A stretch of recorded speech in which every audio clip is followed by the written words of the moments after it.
Hello, everyone, and welcome to another edition of the GSMC College Football Podcast brought to you by the GSMC Sports Network. We have a great show for you today. I'm your host, Tommy Brzee. As always, it is Monday, April 15th, and the portal is getting very, very close to opening. It'll open tomorrow, probably, I think at midnight tonight, actually, is when it will officially open, but plenty of people have already entered their names or let their intentions known that they will be entering the portal, so wanted to break that down for you all and some players to watch throughout these next couple of weeks because there are some big names that could be on the move, definitely. Then we want to break down some spring game reactions for you all.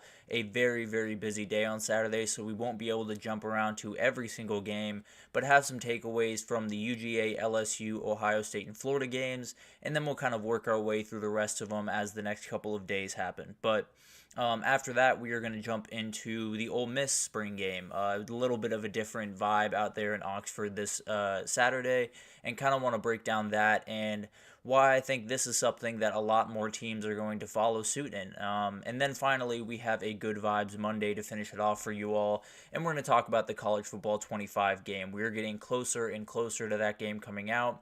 And that means more and more details are coming out, and it just gets me more and more excited about this game. So definitely want to break that down for you all the updates there. But before we jump in, I do want to remind you all we get tons of questions and comments throughout the show. And the best way for you all to get your questions on the screen, we can have a fun back and forth here. You can ask a question that I maybe hadn't brought up. You can bring up a comment that I hadn't brought up. You can use the tip and donation link at the bottom of the screen, gsmcpodcast.net. It's a huge help not only to us here at the network, but to you all. It gets you a little bit more of an interactive experience here where you get to ask a question.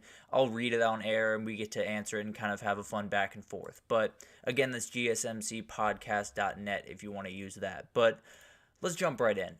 The transfer portal is set to open tomorrow. It sounds like things are going to happen very quickly.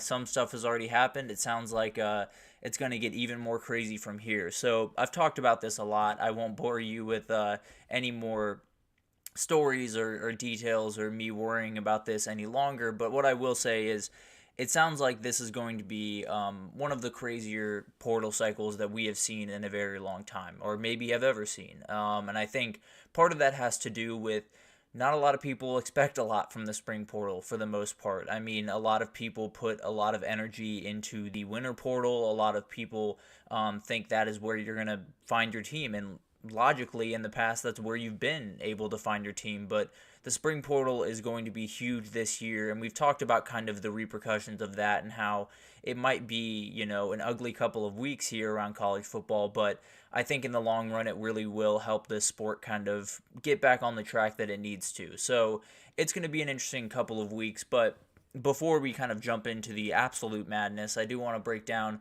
some of the big-time players that have already made their intentions known, some players that we already have an idea of where they're going to end up, and then get to some people that currently are on a roster, have not made their intentions known, but people are watching them around the industry very, very closely. So wanted to break all that down for you all, but let's start with the people that we know. And let's start with the most recent one to jump in, and that's Keandre Lambert-Smith, the wide receiver from Penn State.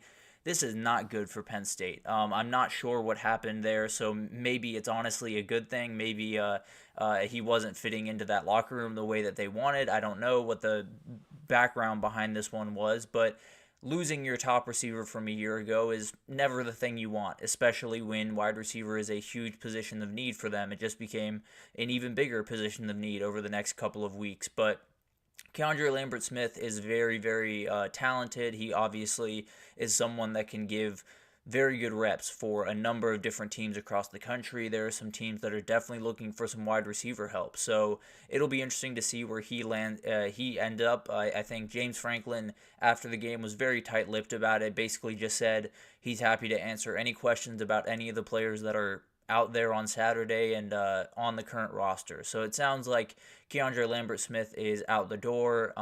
He will have a pretty big market considering the number of teams that need wide receiver help and his production from a year ago. So obviously not what you wanted for Penn State. You do have Julian Fleming in there, which helps subside this just a little bit, but definitely they will be active throughout the portal, getting a new wide receiver, maybe a couple new wide receivers as to kind of fill that void that is being left by him. But let's move on over to Damian Martinez. I talked about him a little bit last week, and some things have kind of come out slowly as this is kind of drawn on, I suppose. There's been some type of idea of where he'll end up. Obviously, Michigan State is at the top of the list. His head coach, Jonathan Smith, took the job there. He said in winter, Damian Martinez, that is, said in winter that he was solid. He was not going anywhere from Oregon State.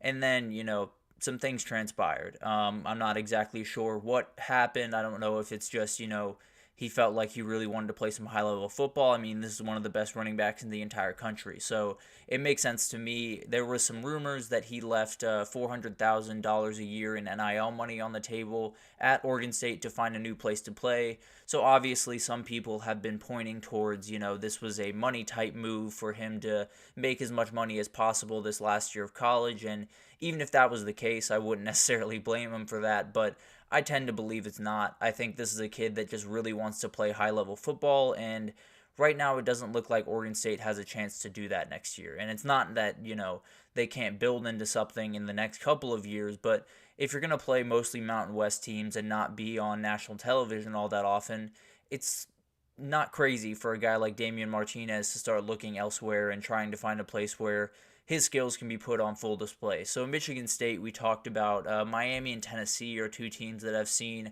kind of tied to him. I think Miami's going to be very, very active, and I think running back is a position where they could use a little bit of help. I like their running back room. I think, Mark Fletcher, that's his name. Mark Fletcher is a very, very good running back, but you're going to need some help there for sure. So it's definitely, it'll be interesting to see if Mario Cristobal gets involved. But definitely a huge piece, probably the biggest name in the portal right now, and could be a huge player for someone this upcoming year. But let's move on to Samaje Burrell. He has added his name to the portal. He was a linebacker from Texas. It sounds like this has been kind of an interesting couple of weeks for him.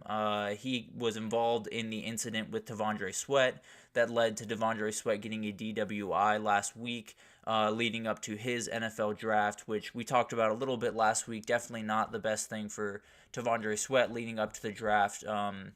Something he will have to answer for in these meetings coming up. But hopefully he can, get back on the right track and find a great place to play at the next level. And the same thing for Samaje Burrell. I mean, this is a very, very talented kid. He was suspended from the team for his involvement in that incident with T'Vondre Sweat and decided to enter the portal. This is a very talented kid, and I hope that he, finds a place where he can get back on track, put this behind him and kind of just get back to playing football. Obviously, kids make mistakes, and this was obviously a pretty big one, but hopefully he can kind of land on his feet and find a place that he can thrive. And there are a ton of places that will be after this kid because the talent is just off the charts. But also, coming from this, it sounds like Steve Sarkisian is being very strict about, kids getting in trouble with any type of trouble with the law or doing pretty much anything to threaten the way that they're building up Austin, Texas right now in the Texas program. It feels like he is pretty much a no-tolerance policy when it comes to that type of thing, and kids will be suspended from this team if they do misstep and kind of put in jeopardy what they're trying to build there in Austin. So it'll be really interesting to see if there's any others. Hopefully there isn't. Obviously, you never want that to happen, but Samaje Burrell, unfortunately, was suspended from the team, finds his way into the portal, and hopefully he'll land on his feet and find a great place to play the next time around. But let's move right along here, and kind of still on the Texas theme, honestly. Bill Norton is a D lineman from Arizona, started his career at UGA and played kind of rotational, mostly garbage time type snaps for the most part, and then transferred to Arizona a year ago, had 32 tackles during that, is a big-time run stuffer, and it looks like Texas is leading here. Obviously, they hired Johnny Nansen, who was the former Arizona defensive coordinator, hired him as the linebacker coach, so definitely gives them a leg up in that recruitment, and it sounds like that's where all the signs are pointing to right now. This would be a huge pickup for Texas for a number of reasons. They need defensive tackle help on the inside. It feels like that room is just a little bit thinner than they would have hoped. Obviously, losing two guys like Tavondre Sweat and Byron Murphy, it's going to be really hard to replace them. So it's going to be a little bit different of attack this year from Texas, but Bill Norton is huge for a number of reasons, and the biggest reason, in my opinion, is he's really, really stout against the run, and it's something that throughout spring camp and even last year a little bit, well, not really last year with the two guys they had up front, but throughout spring camp, that's been a huge worry. It feels like the offensive line is winning at the line of scrimmage, and the defensive line is doing a really, really, not a poor job, but just struggling to kind of hold that run game under wraps. So that's something that they're going to have to fix, and Bill Norton is a huge pickup to fix that.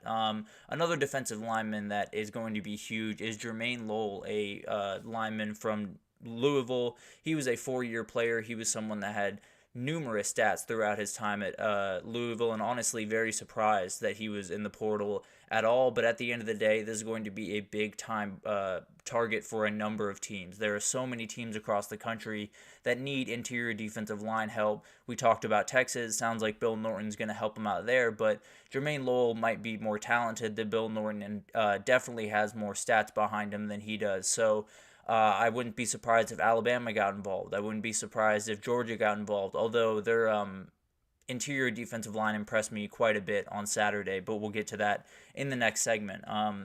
But this is a guy that will have a huge market, someone that definitely, I think at least, will end up at a school bigger than Louisville and will be a big-time player for someone. I think this might be the biggest guy that can make an immediate impact among these guys out here. But let's move right along. Nick Evers is another guy. He is the only quarterback on this list right now.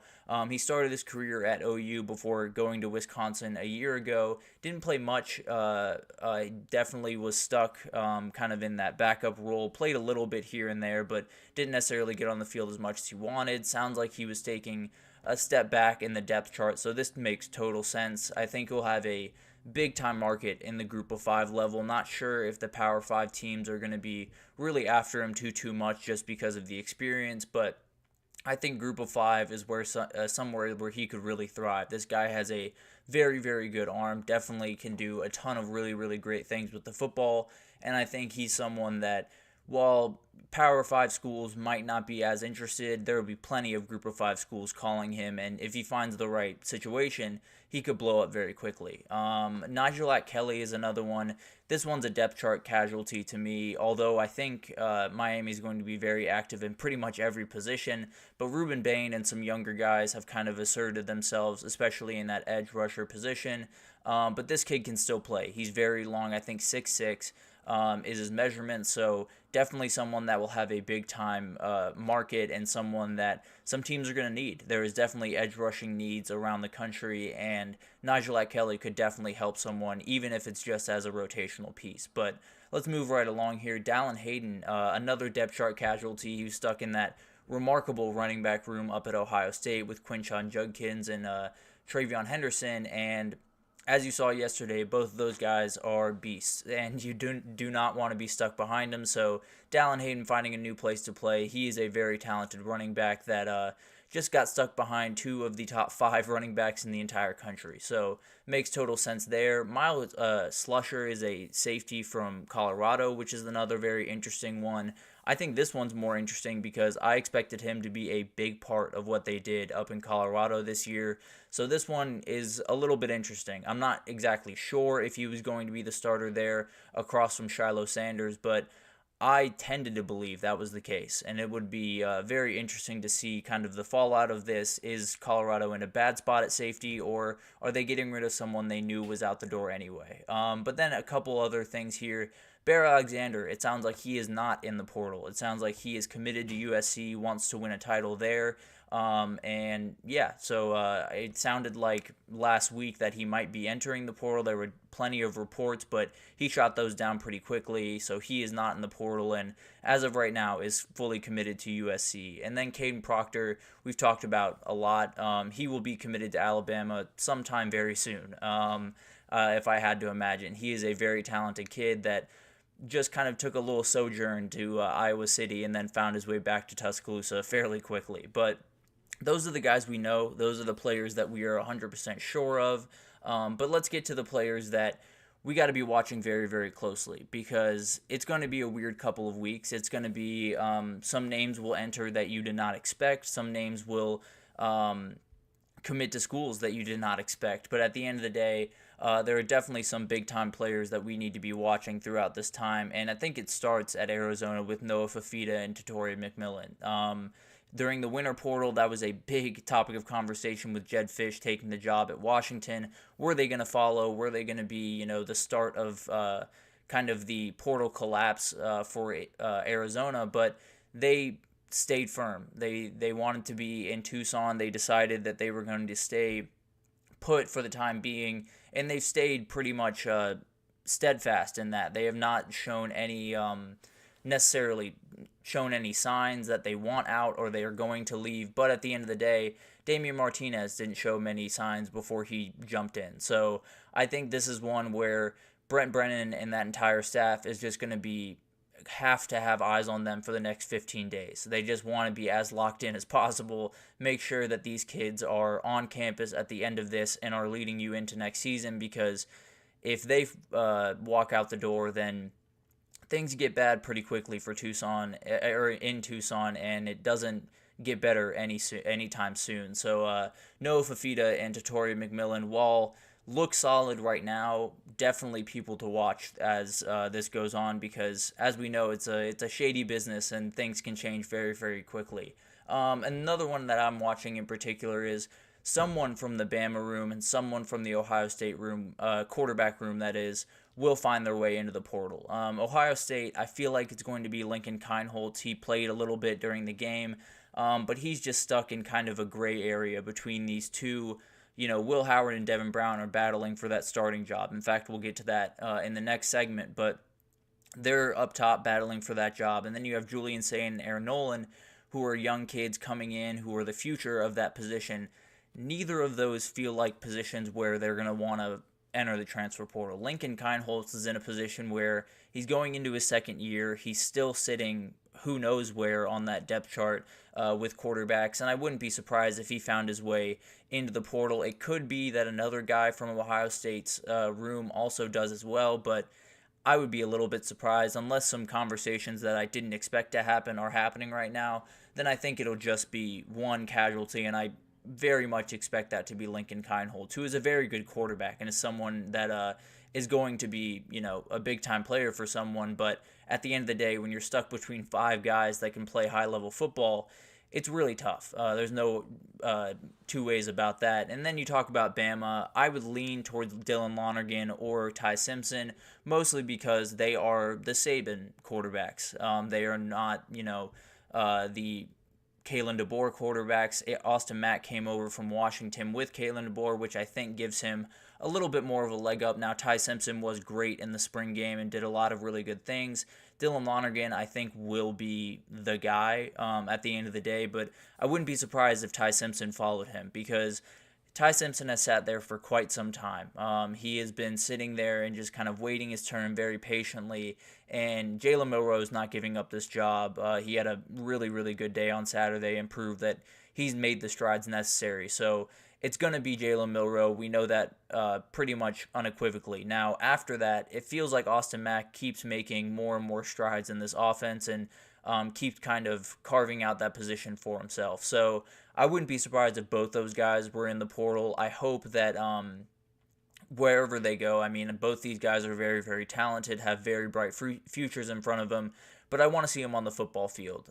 So you don't want them to get caught up in the have to go Power 5 or bust type of mentality, which definitely is a thing in this transfer portal world. But Ty Simpson, Dylan Lonergan are two guys that could be huge-time starters for maybe just a little bit smaller of programs. So it'll be interesting to see how all this kind of shakes out. It could be Austin Mack that enters the portal for all I know. But for the time being, I'd lean towards Dylan Lonergan and then keep one eye on Ty Simpson for sure just throughout this process, because it sounds more and more like his time to be the starting quarterback at Alabama might have passed already, but we'll see what happens there.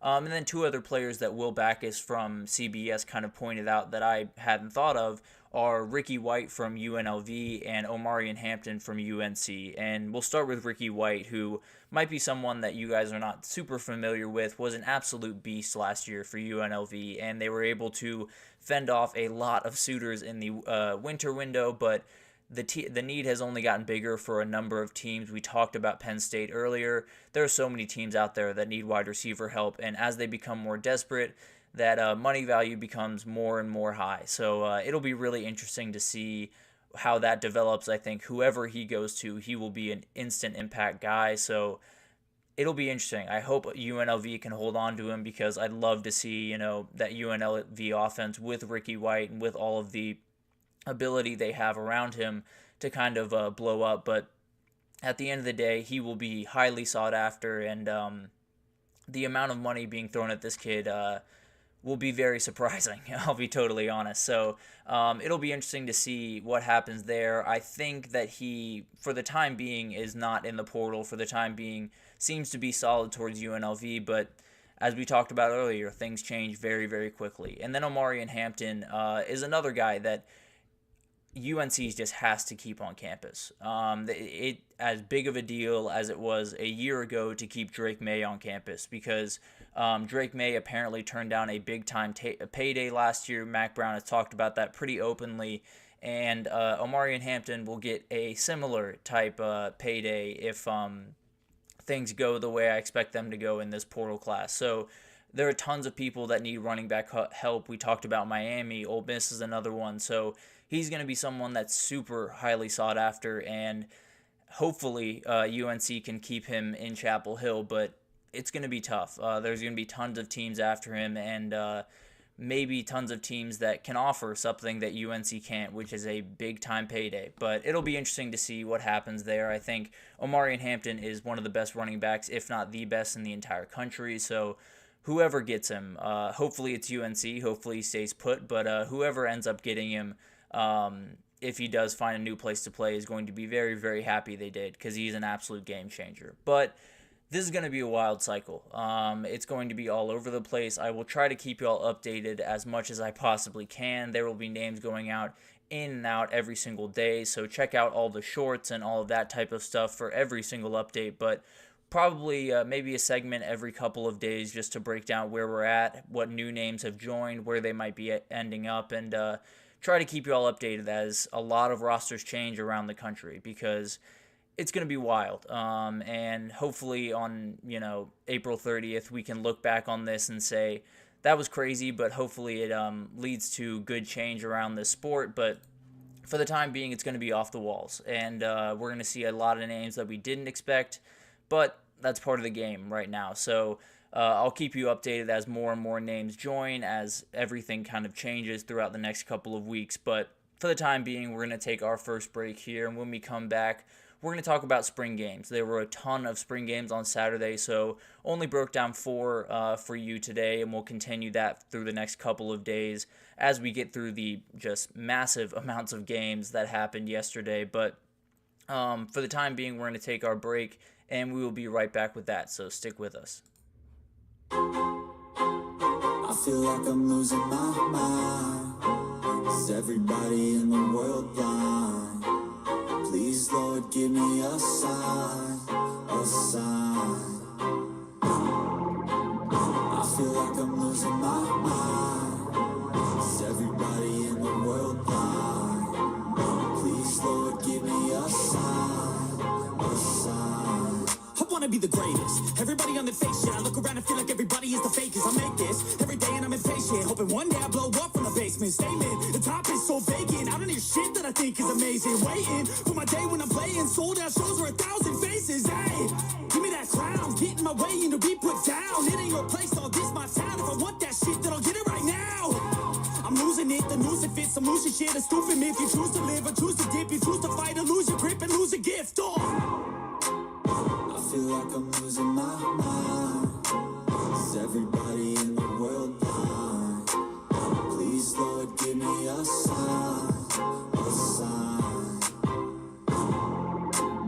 I feel like I'm losing my mind. Is everybody in the world blind? Alrighty, Alrighty, welcome back everyone. We just talked about the transfer portal coming up and some of the things to expect, some players to watch, and some players that have already made their intentions known to enter the portal. But let's get to some spring game takeaways. And we have UGA, Ohio State, LSU, and Florida for you today. And we're going to start in Athens, Georgia. We'll start with the big dogs and UGA. And this was an interesting game. This was a game that looked a lot like a real college football game. This was two of honestly the best teams in the country going at it, if we're being totally honest. When you look at that number one offense and that number one defense, it might be the best sides they face all year, and they've pointed that out a number of times throughout the broadcast. But let's start with Carson Beck, because that's where it's all going to start with UGA all year. He had kind of an interesting day. He had two picks, which were not ideal by any means. C.J. Allen made a remarkable play on one of them, but every other pass, it felt like, was where it needed to be. Every other opportunity he had, he did not miss. He made a number of really, really good passes. One to Dominic Lovett down the sideline. A couple on the last drive that were just remarkable. So Carson Beck, although, you see those two picks and you get a little bit nervous, I think that's just a product of facing the defense that he was facing. And it might just be the best one he faces all year. I think Bama will give them a run for their money, but at the end of the day, this is a very big test for Carson Beck, and I think he did plenty for me to feel very confident about him going into 2024. And then let's get to this running back room, because it's just loaded. Roderick Robinson was the guy that got the first carries of the game, and he is scary with the ball in his hands. He is not necessarily the most physical guy in the world. He still has crazy amounts of speed to him, but when he hits you really hard. And he's very, very aggressive at the point of attack. He's someone that's going to be literally impossible to keep off the field if you're Georgia this year. He's made so many strides from his freshman year, where he was kind of thrust into action with some injuries there at running back, and he's really built off that. He's been really remarkable throughout spring, and might just be the guy that trots out there first overall in the first game of the fall. It would be really remarkable to see. And then you talk about someone like Trevor Etienne, who came over from Florida, and he showed exactly what I needed him to show. If you're a Georgia fan, I think you're watching this thinking, Etienne, you'd love for him to be the guy, the go-to guy every single down. But when you have the number of running backs they do, it's going to be really hard for that to be the case. So with Etienne, it's all about his speed. It's all about his receiving ability. It's all about his ability to kind of keep defenses on their toes, and he did that really, really well on Saturday. It felt like he was getting more and more comfortable in the offense, and I tend to think he'll still be the starter, just because I think he'll make more and more strides throughout the summer into the fall camp. But there's a number of guys that could do it. They could send out Andrew Paul, who had an incredible day on Saturday and ran very physically as well. They could send him out there, and they would have no problem. Branson Robinson's still coming back from injury. So this running back room, as always, is just terrifying in every sense of the word. But Dylan Bell seems to be kind of the go-to guy for Beck, at least early on. That's what it looked like. Dylan Bell and him kind of made a very, very good connection last year, and he's going to be a huge part of this offense, so very excited about that. But the wide receiver that made all the noise yesterday was Dominic Lovett. He looked so much more comfortable in this offense from a year ago. He made a number of really, really good catches, including the insane one for the game-tying catch that sent him barreling into the hedges out there. But he was someone that really, really stood out, probably the player of the game as you go throughout the offense and the defensive side of the ball, and played exactly how you needed them to play. I think he will likely be the leading receiver for UGA, at least right now. That's kind of where I'm leaning. And then you talk about Colby Young, someone they brought in from Miami, an absolute dude. He is someone that they have been missing in past years, especially last year when you lose someone like A.D. Mitchell to Texas.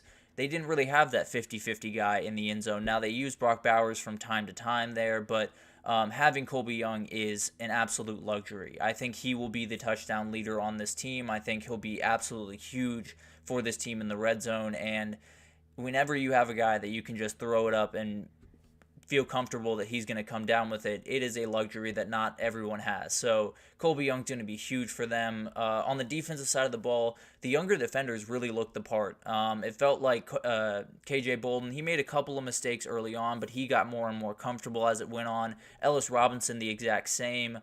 Chris Cole had a couple of nice plays. You had Justin Williams that did a number of nice things. So UGA is doing what they always do. They have NFL guys just littered all over this team. It's just ridiculous to see what they can do on both sides of the ball. And the offense, the one thing that really, really stood out, although Dominic Lovett was kind of the guy that stood out, there's so many weapons on this team. If you try to guard all the weapons, first of all, you're probably not going to be able to. And even if you can, the ball is going to be placed really, really perfectly. And you're going to have to defend it as perfectly as the ball is placed to get any type of pass breakup, any type of effective play on these wide receivers and these tight ends, because the ways they can attack you is just insane. And then finally, on the offensive side of the ball, actually, Anthony Evans is an absolute game changer. This is actually offense and special teams. He's someone that every time the ball is in his hands, you have to watch the TV, because the dude can essentially, whenever it's in his hands, he is a threat to go to the end zone. He is someone that is a total difference maker for this team, and I would be very surprised if he wasn't making a couple plays that won them a couple of games this upcoming year, because with him returning punts, it is as big of a game changer you can have in that position across the country. And then CJ Allen on the defensive side of the ball, he's the guy. He's the guy that all UGA fans were hoping he would be. I think he has the chance to be a Roquan Smith level linebacker at UGA, an absolute game changer. He's so aggressive, so fast. I think this team is just remarkable. And then you talk about the player of the game on the defensive side of the ball, it's Mykel Williams. He was all over the place. He had a pick on a remarkable batted pass that he ended up catching, and the dude's athleticism is off the charts. He is going to be all over the place in 2024. They're letting him, have his hand in the ground sometimes, not have his hand in the ground. They're playing very versatile with him, and it's definitely paying dividends early on. So overall, this game was iron sharpens iron. It was every UGA practice the way you would expect it. These guys were going after each other. It was incredible. There were NFL talent just all over the field, and it really showed. So very, very impressive showing. I think this team could honestly be better than the last 3 years, and I'm not even joking. I think they are so complete. They are terrifying on offense in so many different ways that this team is going to be downright scary. But I feel like we knew that going in. But let's jump on over to LSU and let's talk about Garrett Nussmeier, because he was the talk of the day. He was absolutely perfect, and that's music to LSU fans' ears. There's no two ways about that. They definitely wanted a great day from Garrett Nussmeier. The problem is it came with not a ton of resistance, which is something that sounds like nails on a chalkboard when you talk to LSU fans, because the defense was downright bad last year. There's no two ways about that. It just looked ugly, and it did not look a lot better in the spring game, to be totally honest. Now, there were some bright spots that I'll get to here in a second, but continuing on with the offense, Ricky Collins looks like he's shaping up to be the QB2, still fighting with AJ Swan, who is a Vandy transfer, but a very, very talented kid that I think will be ready to roll whenever he needs to take over, whether that's 25 or 26, probably 26 if I had to guess, but who knows? Garrett Nussmeier can put up some crazy numbers this year, I promise you that. And then you talk about the wide receiver group. CJ Daniels showed out. He was a Liberty transfer at wide receiver, flashed big time in this game. Kyron Lacey looked the part. I don't think any LSU fans are worried about him. Aaron Anderson showed some of his speed that he has. Shelton Sampson Jr. Was targeted a few times, made some catches, definitely some good things out of that wide receiver room. Chris Hilton had a big-time drop earlier in the game that definitely could hurt him a little bit. I mean, this is a loaded wide receiver room, and Chris Hilton is kind of in that gray area of that room. So it'll be interesting to see what happens with him if he's rolling with the ones once fall camp comes around. It'll be interesting to see if he, jumps in the portal. You don't know what conversations are happening right now. So it'll be really interesting to see what happens with that group in particular, because it's a very deep group with a ton of very talented guys that would be getting plenty of offers right now if they were in the portal. And then Kamarion Pimpton, a tight end, looked very, very smooth. He was someone coming out of high school that a lot of people were after. He's, I believe, 6'6", and just very smooth in his route running. I think him next to Mason Taylor is going to be a sight to behold. And then the O-line looked as everyone would expect, absolutely dominant. Will Campbell and Emory Jones holding down the corners of this offensive line is a remarkable luxury that Garrett Nussmeier has to build off of as a starter. So everything on the offensive side of the ball seems all systems go. The run game looked really good. I think they could add a running back throughout this process if the right one came available, but for the time being, I mean, this offense looks as good as it did a year ago. It's just remarkable the ability that they have in that room, especially across the offensive line, which makes everything a little bit easier. But let's get to the defensive side of the ball where things were a little bit up and down. There were a couple of guys that flash. Gabriel Rilliford is someone that was an early enrollee defensive lineman, played against kind of the backup, so didn't face the Will Campbells, the Emory Joneses of the world, but still had a big-time showing and definitely flashed in some ways that LSU fans have got to love with that point of attack, that they need to be a lot better. It seems like the point of attack, although, the names aren't necessarily off the charts, it seems like in the short time he's been there, Bo Davis has made at least somewhat of an impact on that room and made them a little bit stronger, but that back end just does not look very strong. Jair Brown, the OSU transfer from Ohio State, was the light point of that back end and definitely made some good plays throughout the game, but there were some broken coverages that looked a lot like last year. There was some worry for sure, and I think they will be very active on the defensive side of the ball throughout the next couple of weeks, kind of just picking up what they can, because they're going to need a ton of help, especially on that back end, just to put together a good five. So LSU, you kind of walked out of there feeling like it's going to look a lot like 2023. Hopefully that changes throughout the next little bit, but for the time being, LSU feels like they might just get a repeat, which would not be ideal by any means. But let's move on to Ohio State, and this one was a really interesting one. It was a little bit all over the place. It felt like the quarterbacks, had very up and down days pretty much across the board, but the top two guys that we have to talk about are Will Howard and Devin Brown.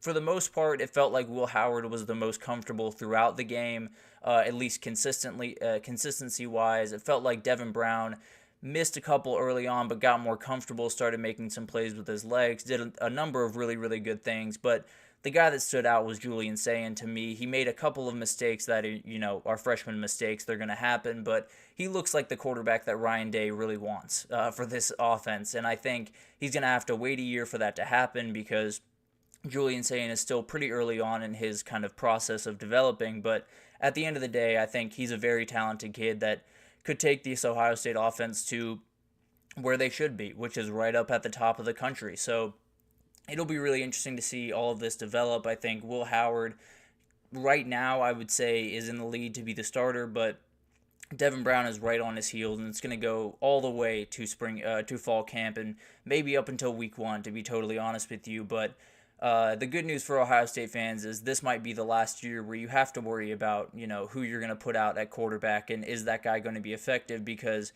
I think Julian Sayin is an absolute game changer. I think he's someone that Ohio State fans have been kind of waiting for since C.J. Stroud walked out the door. So very excited about that, but that's obviously still a ways away. On the defensive side of the ball, though, these corners are really good, pretty much across the board. Noah Igbinosun made a number of really good plays. Denzel Burke is a very experienced guy that I'm not worried about at all. But Jordan Hancock was the guy that really, really stood out. He made a number of really, really good plays. He is someone that is probably going to be a little bit rotational, might play a little bit of nickelback for them throughout the season, but he's awesome.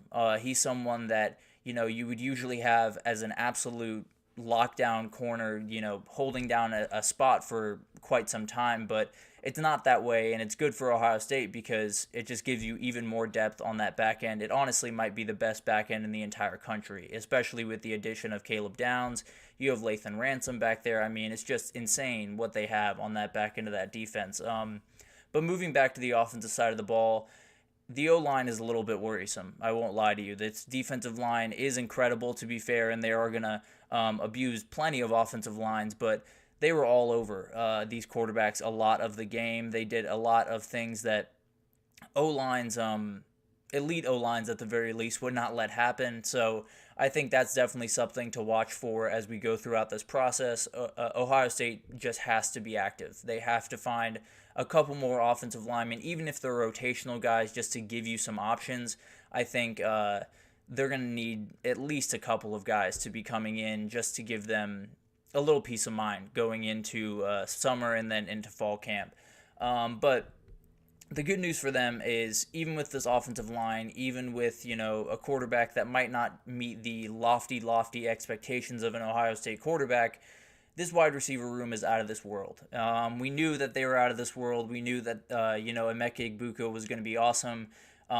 We hadn't seen Jeremiah Smith yet, but we'd seen plenty of clips. But this dude is a game changer. He is insane. Watching him on the football field is something that is totally different than anything that I've ever seen. He is someone that you throw it at him, it's a catch. You throw it near him, it's a catch, to be totally honest with you. He was compared to LeBron James on the broadcast, so gives you an idea of the athlete that you're dealing with. Obviously, that's very, very lofty, and he might not be LeBron James level, but the dude is a game changer.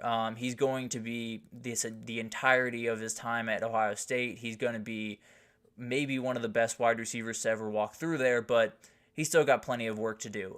He's definitely someone that is a total difference maker and will be all over the field this fall, but it's going to be a long time. He's going to be in Columbus, and Ohio State fans have to love that. At least 3 years that you get to hold on to him, and it's going to be a special 3 years, I can tell you that. But let's get to the back end of this quarterback room. We talked about it a little bit earlier when we were talking about the portal, but Julian Sayin looked more comfortable as he went throughout the day. He's someone that I think Ryan Day really likes. I think he could definitely take over once Will Howard or Devin Brown moves on. And then you have Aaron Nolan. He's just electric. He can make every single play, can escape with his leg, can do a number of really good things, led an awesome touchdown drive throughout the day. And it's just going to be incredible to watch this quarterback room kind of take shape, where everyone sits at the end of the day, and especially where everyone sits going into 2025, because I don't know what the plan is for Devin Brown. I don't know what Aaron Nolan and Julian Sayin are going to look like, but I tend to believe those are the two that are going to be battling it out for that position, and it's going to be something to behold. There's no two ways about that. So overall, this was a interesting showing from Ohio State. I think the defense, showed exactly who they are. They're going to be dominant. They're going to be absolutely all over the place this year, but definitely some worries throughout that entire thing, and definitely some things that they're going to have to clean up, especially at the offensive line. I think that's probably going to be the biggest area of emphasis, but most of the stuff is in place, and I think if you're Ohio State, you got to feel at least okay coming out of that game, and feel like you have the team that a lot of people expect you to have. But finally, let's roll through Florida here pretty quickly, because I'm taking up quite a bit of time with these two segments here. But DJ Lagway absolutely stole the show. He went for over 150 yards, 2 touchdowns, definitely had some freshman mistakes, had a pick where he kind of stared the defender in, but overall looked really good, looked like the guy that Florida fans want him to be. The defense is something to worry about, again. It's something that I think a lot of us expected, but the back end of this defense just does not look very good. Eugene Wilson was wide open for a touchdown pass from Graham Mertz early in the day. I think Eugene Wilson, side note, is definitely going to be the number one guy for this team. He is a breakout star that is happening before our eyes, and it's really, really cool to see. Mertz had a really solid stat line, went 15 for 27, 243, and a touchdown. He did have an interception, but he looks like he's getting more and more comfortable, throwing to every point of the field, doing the things that we talked about last week, where you got to start making those downfield aggressive shots. It felt like he was more comfortable doing that on Saturday. So I think that's huge for this team, and definitely could take them to the next level this year and keep Billy Napier in Gainesville, which is the hope. But the story for LSU could be the same for Florida. It feels like this defense is something that could really hold them back the same way it did in 2023. Obviously, that offense didn't necessarily hit every single week, but at the end of the day, the offense was miles ahead of the defense a year ago, and it feels like that's kind of the same story this year. Now, still plenty of time to go. LJ McCray made a couple of big plays, the freshman D lineman. They had a couple of players show up at the very least. But the defensive staff and Billy Napier are absolutely going to be up against it this year. They're going to play a lot of really good offenses, and if they can't keep that team, on the same page, if they don't necessarily have to be dominant on that side of the ball, and they probably won't be, but you can be tough to beat. You can be bend, don't break. You can be opportunistic with picks and fumbles. And I think that's kind of be the key to keep Billy Napier, in Gainesville for another year, keep this thing rolling, and hopefully, continue some good memories for Florida fans here down the road. But as you all know, spring's somewhat of a zero-sum game. You don't necessarily able to pull too much out of it, but there's, some breakout players. There's some things of that nature that definitely pop up. Obviously, we did not get to Bama, Penn State,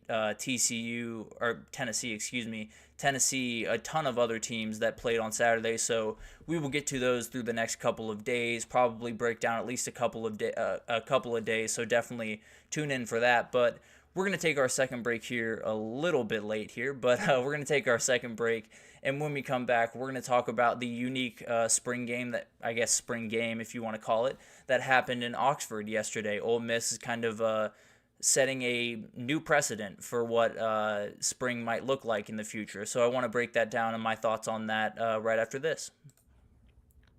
Looking for your daily fix of sports talk without having to pay for it?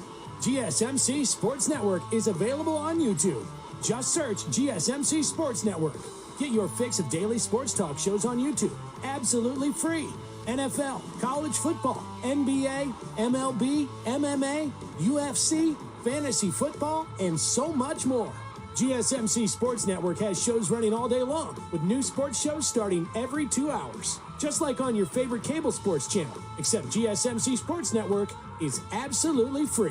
Just search GSMC Sports Network on YouTube to catch one of your new favorite shows, like the GSMC College Football Podcast, Chip Shot Football Podcast, Hoops and Heels Women's Sports Podcast, GSMC Basketball Podcast, and so many more.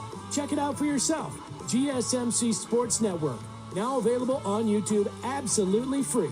Search GSMC Sports Network on YouTube right now. Alrighty, welcome back everyone. We just talked about a little bit of the spring games that happened on Saturday, some takeaways from there, but we will continue that throughout the week because there were so many on Saturday that we need to break down. But let's jump into what happened in Oxford, Mississippi for their spring game, the Grove Bowl games as they called it. As there were, very serious scrimmages in games around the country, you had coaches screaming at their team, you had everything going off the walls all over the place.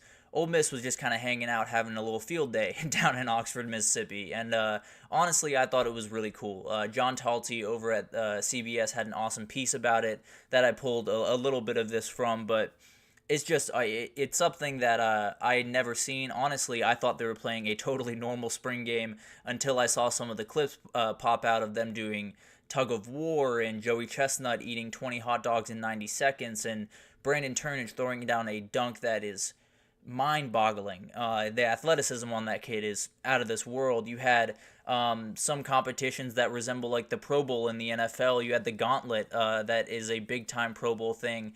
They were pushing Lane Kiffin's father in a golf cart to end that one out by the linemen. So there was a lot of fun to be had. The football part of this was a 7-on-7 type format, so not a ton to pull from the football aspect of this, but it was really interesting. It was something that I think all of us were waiting for the next clip to come out on Twitter or whatever and, see what happened next in Oxford. But they asked Lane Kiffin about this and why he kind of went this direction instead of having a typical spring game. And he had a very interesting quote that I want to read to you all here. He said, really, the value of spring games, in my opinion, is overrated because you don't show many plays on offense or defense. He said most people don't unless they're trying to win over the fans or win over the TV Most people don't unless they are trying to win the fans over or TV over with the game.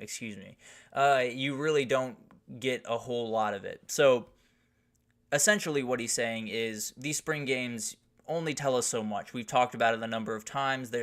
You got to take everything with a grain of salt. You can't necessarily come out of spring game saying this guy is unequivocally the starter. Because if you're watching the UGA game yesterday and you did that, you might have come out that saying Gunnar Stockton should be QB1, which obviously is not going to happen, and obviously is something that shouldn't happen. But it's very interesting to kind of hear it from a coach, because to my knowledge, this is the first time that they've said it in that clear of terms and actually taken action to do something different. So I kind of applaud Lane Kiffin for doing this. I think this is something that a lot of coaches have honestly kicked around the idea of, but no one was kind of willing to take that leap, and he finally did, and it really gave off.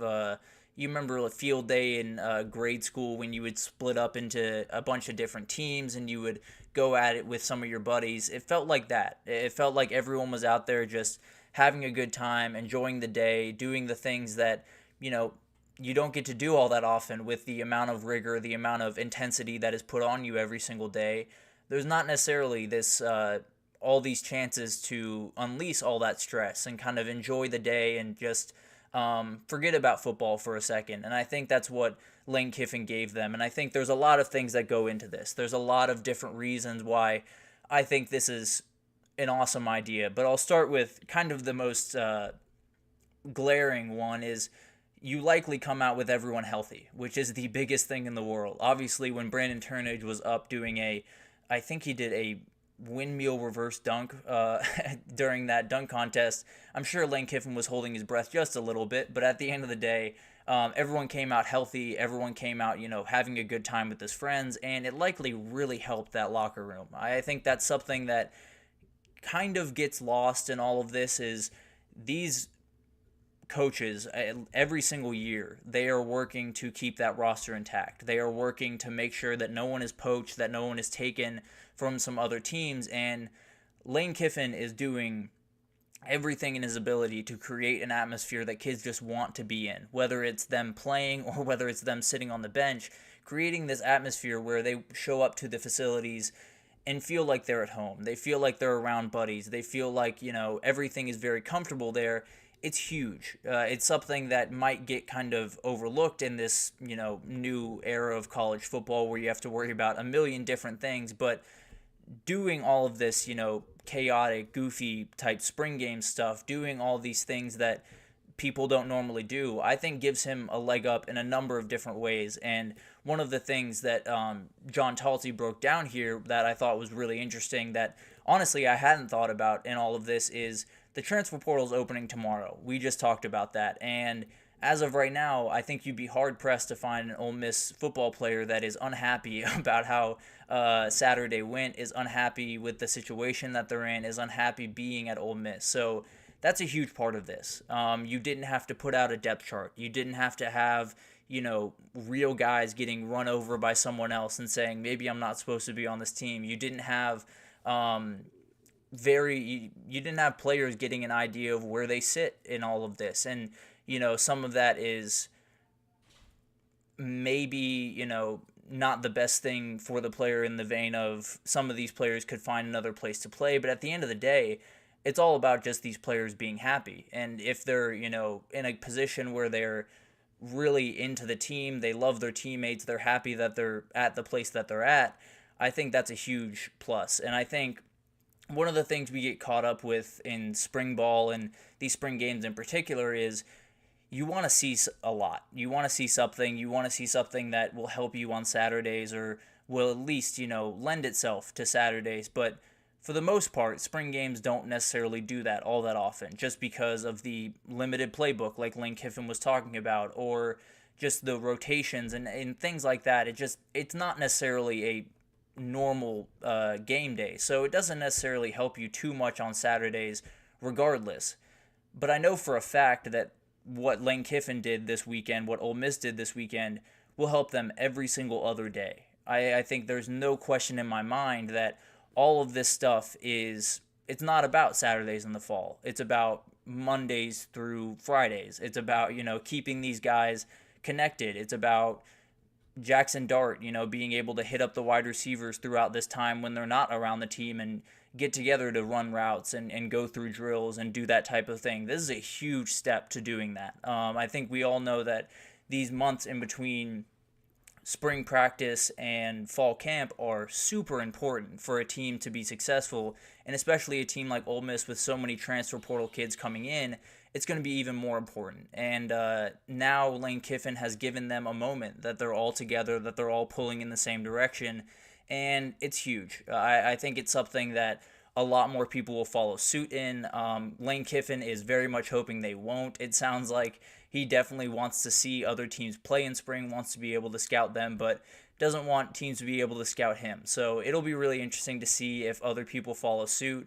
I love this idea. I think it's something that you take a day that could be really serious and intense and a little bit nerve-wracking for kids, and you make it really fun, and you give these kids, a little bit of a release from all of the intense, things that they're going through on a daily basis, and you let them go out there and have fun for a day, and then you reconvene and talk football at another time. So I think this is something that Lane and Ole Miss have always been different, but I really love this path that they're going down. I think this is something that could be good for them. I think it could be good for college football, and could definitely give Ole Miss a little bit of a leg up on some other teams in terms of just being one, being together at all times, being pulling in the same direction, knowing what the other guys are about. And I think that's something that can be huge in this day of college football. So it'll be really interesting to see if others follow suit. I love this idea. I think others will follow suit, but for the time being, Ole Miss is doing something unique, and you got to love to see it. So that's really cool. Definitely will keep my eye out on anyone else following suit on that in the coming years, but for the time being, we're going to take our last break, and when we come back, we're going to get to a Good Vibes Monday. And today we're going to talk about College Football 25. It feels like we're getting closer and closer to a actual release of this game, and very, very excited. So we will break that down right after this, so stick with us.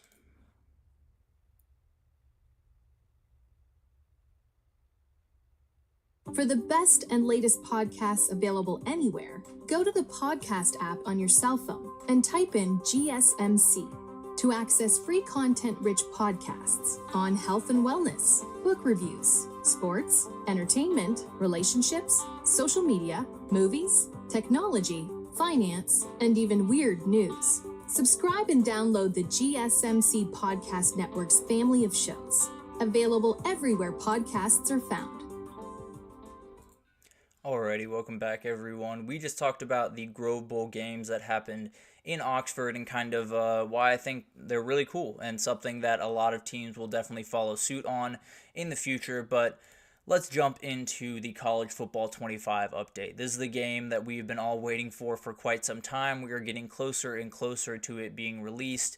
And as more and more news comes out, I get more and more excited. I think this game is going to be awesome. It feels like they're putting in insane amounts of effort to make sure that this is exactly what the fans want. And I know there are plenty of fans that are putting a lot of pressure on this game, putting a lot of energy into this game being perfect, being exactly what they envisioned, and hopefully it'll be as close to that as we can hope. But let's start with some of the updates that have kind of happened throughout the last week, and then give you an idea of where we're at right now, and some updates that are coming down the road here pretty soon. But let's start with Chris Fowler. He has done an incredible job keeping the fans up to date with his recording sessions, kind of what's happening, some things to look for throughout the game. And he had one last week where he was talking about his recording sessions, and it feels like he is getting close to finishing them up. It sounds like he only has one more really, really long